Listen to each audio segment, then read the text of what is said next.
Hi everyone, I'm Renee Merrill, and in this video, I want to tell you the story of how my new book, The 1 Hour Quilt Top, came to be.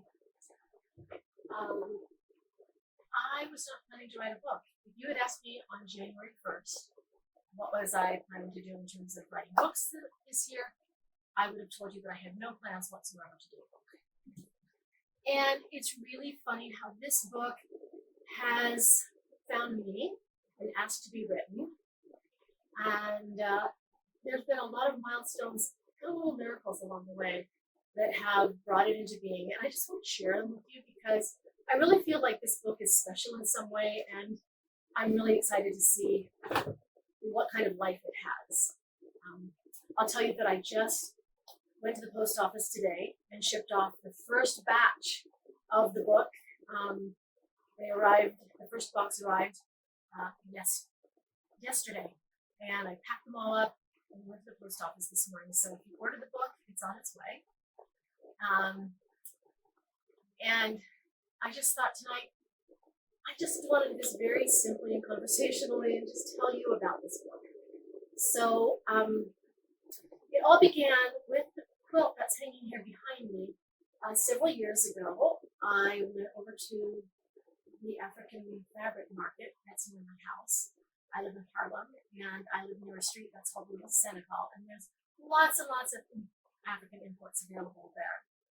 And I saw this fabric at one of the shops, and it was so different from any African fabric that I had ever seen. It was these big, bold stripes. It was these bright, bright colors. And I immediately thought of one of my nieces who had just gone off to college. She was just a bubbly, really bright, energetic girl, and I thought this would make a beautiful quilt for the show. So I bought 10 yards of it.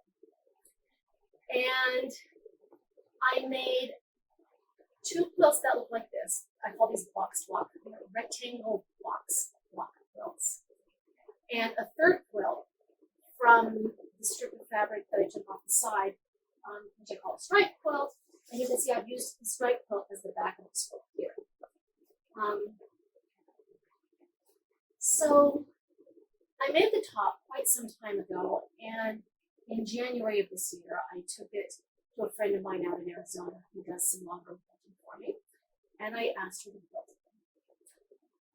And when I showed it to her, she said, that's a really neat top. It looks like it was really simple to make. It looks like you could do it really quickly. And I said, yeah, it was. It was really fast and easy, and I love how it turned out. And so we were looking at it and talking about it, and then she said, I think there's an easier way you could do this. Now, I had made the original quilts with Y seams here, like coming down this way, and then there was a Y seam right here and right here. But we realized as we talked it over together that if you did the quilt in 2 halves, then you could avoid all Y seams, and it was actually easier to manage to get it all flat and everything. So she's like, would you print out those instructions for me? So I quickly just on a piece of paper, I just jotted out what I had done and left it with her. And she was kind of excited to give it a try and see if she could make some of this too. And in fact, the next time I went back to visit, she had ordered a bunch of African fabrics and was about to try it with some fabrics that she ordered. Excuse me.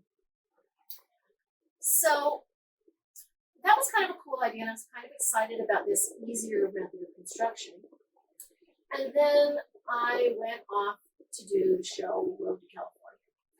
And while I was at Road to California, I met a woman named Sherry who was she was helping the booth owner of the booth across the aisle from me. Sherry and I got to talking, and I mentioned to her that I had been thinking about doing team building workshops using a very simple quilt as a project for the team to work together. And she said, well, I've been in HR my whole life, and I think it's a great idea. And she really encouraged me to pursue it and said, check back with me, and I'm going to cheerlead you, and I'll kind of guide you with that. And I thought, well, that's really wonderful. So generous of her. And so I went back home, and I started writing out what would be, a draft of a team building workshop. And so as I did this, I started to think, well, I think there's enough material maybe for a book here. So a couple of weeks later, I went off to visit some friends in Colorado. And with this whole team building workshop idea in my mind, I thought, I need to know if someone could make this quilt quickly and easily. Someone who didn't have any sewing skills, didn't know how to use a sewing machine. Could someone with no experience whatsoever come in and make this quilt in an hour or so? And I thought, all my friends in Colorado were quilters, and I thought, where am I going to find somebody like that to kind of be my guinea pig for this? Well, I went to church with some friends that Sunday and met a woman at the church. She was kind of a new member, and we got talking afterwards, and she said to me, I just bought a new sewing machine. I don't even know how to thread it yet, but I really want to make quilts for all my grandkids. I had 7 grandkids. And I thought, oh my gosh, she's the perfect tester. So I explained to her what I wanted to do and asked her if she would be willing to test out this 1-hour quilt idea for me. And she loved it. So a couple of days later, off we went to Tina's Fabric Nook up in Granby, and Valerie bought fabric for 4 quilts.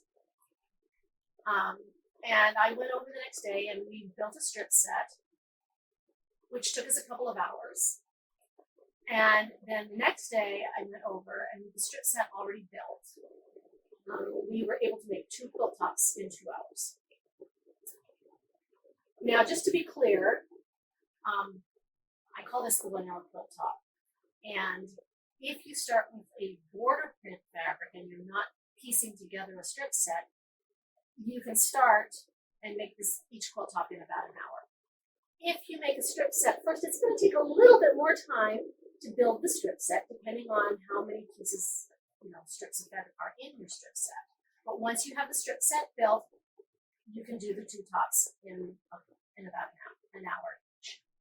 So, and I'm clear about that in the book. So we start with talking about border prints and how to use them. And then I kind of go, well, all right, if you want to be a little more creative, or if you want to use a combination of your own fabrics, you build a strip set. Building a strip set will take some time. And then once you have the strip set built, we're back to making the quilt top in an hour. So it was just really uncanny that I met the perfect tester for this quilt project right when I needed the perfect tester for this. And I thought, well, that's kind of interesting. And so went back home, or home being my home base, and the time I stayed with my parents in Arizona. So I went back down to Arizona. And a week or 2 later, I went out to the AQS show in Branson. And at that point, I had gotten most of the book laid out. And I knew that at that point I needed a bunch of samples for the book. And normally I would reach out to friends and colleagues and ask them to make samples, but I knew I didn't have time for that because I really wanted to get this book out by the end of June. So I knew I was going to have to make the samples myself. I figured I'd probably need about 20 quilts. And for each one of these strip sets or these, sets of quilts, I was going to need 9 yards of fabric. So doing that, that's like 180 yards of fabric. And I was just beginning to think about where I was going to get that much fabric and how much it was going to cost. And specifically, I needed lots of border prints. And so I couldn't just go to any old shop and pick up any fabric. And I couldn't go into my stash because I didn't have large amounts of border prints in my stash. So I had just kind of begun to sort of contemplate how I was going to manage that hurdle, when this woman walks up to my booth in Branson, and as we're talking, she tells me that the mother of a friend of hers, who lives up in St. Joseph, Missouri, had died recently, and she had left a basement full of fabric, estimated probably about $500,000 worth of fabric. I mean, she could have opened a store from what she had in the basement. And the daughter was selling all of this fabric off at $2 a yard. And I just thought, oh my gosh, there is the resource that I need for all this fabric. And so I made arrangements to go up there the day after the show And I walked into this basement, and I'm not kidding you, it was full, almost floor to ceiling of fabric. And over on one wall, there were some big shelves where she had large cuts, sometimes full bolts of fabric, and there must have been 20 or 30 different border prints in large quantities on these bolts. And I was absolutely flabbergasted because this was exactly what I needed for the book. So I pulled those out and I pulled together a big stack, and then I needed to go, it was the end of the day and I needed to go stay somewhere for the night. A friend of mine down in Lawrence, Kansas, which was about an hour and a little bit from St. Joseph, I called her and invited her to come up and buy fabric with me. So she invited me to go back down and stay at her house that night so that I could come back the next day. So the next day I came back, and this time I pulled coordinates for all these border prints so that I had, a set of fabrics for each of the samples that I wanted to make. And when I was all said and done, I had added it all up, there was 160 yards of fabric, and I was able to buy all the fabric that I needed for the samples for this book for $325, which was just such an amazing miracle of a blessing. I just can't even imagine how I would have come up with what would have been thousands of dollars to do all that at the time when I needed it. So here I now have these two big, huge bags of fabric, and I need to make a whole bunch of quilt tops fast. And suddenly I thought, I don't have to be back in New York until the end of the week. It was now Monday. And so I said to Chris, the house, she has this house where I had stayed the night before was her mother-in-law's house, and her mother-in-law had passed away, and now they rented it out as Airbnb, but they hadn't started opening it up for Airbnb yet. So the house was empty. It was right next door to Chris's house. They were actually connected. And it had a beautiful quilting studio in it. Huge table, design walls, lighting. And what I loved about this house is that the quilting studio was in the great room with the kitchen. So if you're in the quilting studio, you're still connected to what the family is doing in the kitchen. You're part of everything that's going on. It's just a really unique but really wonderful setup, so you don't feel isolated when you're quilting. So I said to Chris, what would you think of the idea of me just staying here this week and using this beautiful quilting studio and making all these quilt tops and writing on the book?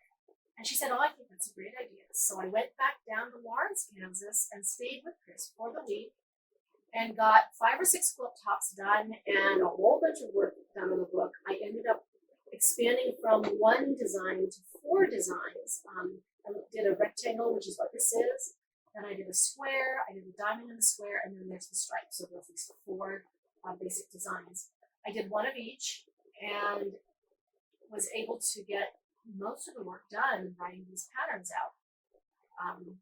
So with that done, I hopped in the car and drove back to New York and finished up a couple more quilt tops when I got back to New York. And now I had 13 quilt tops that needed to get quilted. And I thought, wow, how am I going to get all these quilt tops quilted? Now, the quilts are not difficult to quilt, and I've actually just done them on my domestic machine. You don't even have to mark them. It's just so easy to do. I use fusible batting. It's like lickety split and done. But the idea of doing 13 of them was a little daunting. So I was wondering about how to get that done. When the phone rang one day, and it was a friend of mine who lives up in Rochester, New York. Now, I had been invited to go up to Rochester and teach, and she was calling to say, hey, while you're here, instead of staying at a hotel, why don't you stay with Jeff and I at our house? We'd love to see you. And suddenly I thought, my gosh, she and Jeff are both avid quilters. They both have really nice machines, multiple top-of-the-line machines of pretty much every brand out there. Plus, they have a long arm. Plus, they have a huge work table in their basement. Their whole basement is quilting studio. And I thought, Carla, I said, I've got all these quilt tops that need to be quilted. They're not hard to do, but there's a lot of them. Would you consider maybe helping me quilt them when I come up there? You and Jeff and I, you've got all these machines, you could just like take a day or two and just dive in and quilt it. And so she talked it over with Jeff and came back and said, we think that sounds like a lot of fun. And so now I have my quilting worked out. So I took them up to Rochester and I ended up deciding to quilt 7 of them. It's because when you make the quilts, there's each strip that you start with makes 2 sister quilts. They're cut out of the same strip, but they're assembled differently, so they look slightly differently.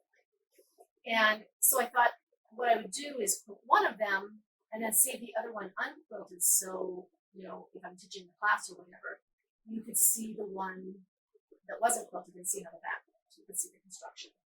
So that was fine. So we narrowed it down to 7. In some cases, I used the stripe quilt, like I showed you on the back of this one, as the backing for one of the quilts, so that we kind of did a 2-in-1 deal. So I taught my classes, and when I was done, 2 of the ladies from one of the classes talked to Carla, and I guess they somehow heard that I was going to be doing all this quilting, and they went to Carla and said, hey, that sounds like a lot of fun. We'd like to help do the quilting. So on Mother's Day, they came over. I made everybody sourdough waffles for breakfast, and then we started doing all these quilts. And by the end of the day, by dinner time, we had quilted 7 quilt tops, and we had put the bindings on the fronts of 3 of them. I should say they did it because I did the prep work. I was layering things up with batting, cutting bindings, whatever. I get stuff ready and feed it off to them. So between the 4 of them, they quilted 7 tops and put bindings on together. And there's no way I could have done it all myself so quickly. So I was really, really grateful for that. So this book has just, like, every step along the way, there's just been these little miracles, these little messages that have said, yes, you need to write this book, and here's the resources you need to do it. I think the thing I love most about this book is that these quilts are fast and easy. I have lots of family, and I try to make going away to college quilts and baby quilts and wedding quilts for all my nieces and nephews. And I've made some really, really beautiful, really, really precious quilts for them. What I discovered is that you can put a lot of work into a quilt, and it can be really beautiful, but it doesn't always get appreciated by the person who got it. And on the other side of the matter, you can make a really, really beautiful quilt, and they use it, but it gets used in ways that maybe aren't really worthy of that time and effort and money that you put into making that quilt. I've heard horror stories about somebody finding a hand applique quilt laying on the floor of the garage while somebody slides over the carpet of the oil, that kind of thing. So what I realized is that I didn't want to make quilts for my family that were so precious that either they wouldn't use them because they were being respectful of them, or they would use them and maybe ruin them, and I would feel bad. So the solution to that, I discovered, was to make fast quilts. If I make a quilt and it takes an hour to put the top together and it takes a couple of hours to quilt it and another hour to bind it, I can make a whole quilt in a day. And if that quilt gets taken on picnics or thrown in the back of a truck or the baby barfs on it or the dog gets wrapped up in it, I'm not going to feel bad because I made the quilt to be used. The great thing is they're going to use it, and they're going to have that quilt be a really integral part of their family's life, and nobody's going to feel bad about something that's too precious to use or something that might get ruined because of an accident. I love that the quilts are beautiful, and they look like they took a lot of effort to make, but in fact, they're so easy and fun. They'll be used, they'll be loved, and that makes me happy. Excuse me. Another thing you can do with these quilts, because you can make so many of them so quickly, and they're made out of the same fabrics, but each one is a little bit different because of how they're cut and assembled. You can decorate a whole house with them, or a whole bunk room, or make coordinated quilts for siblings that share a room. My mother said, you could decorate a whole Airbnb with these coordinated quilts, and they would, everything would match, but they'd all be different. And so there's this possibility of just making a whole bunch of quilts fast and having them all look good together, but everybody still knows which quilt is theirs. And finally, I think one of the things that I'm most excited about to see where this book goes is, every now and then there's, we have, let's face it, our world is becoming kind of a treacherous place. Disasters seem to be happening more and more frequently, and quilters' response to disaster is to make quilts and give them to people who have lost their homes or in need of comfort, or so the idea of being able to make a bunch of quilts fast. Let's get together a bunch of people on a Saturday and make quilts for charity, for disaster relief, whatever. And the quilts are so easy to make that even non-quilters can help. In fact, here's my little secret. I don't even cut the fabric, I rip it. It's so fast and easy to just rip the fabric into the strips the size that you need. They come out perfectly straight and on grain, and it's a lot of fun. Just get two people together and grab it and snip, rip, and rip. So that's another way that you can make use of what's in this book. So anyway, that is my story of the life of this book, or the beginning of the life of this book.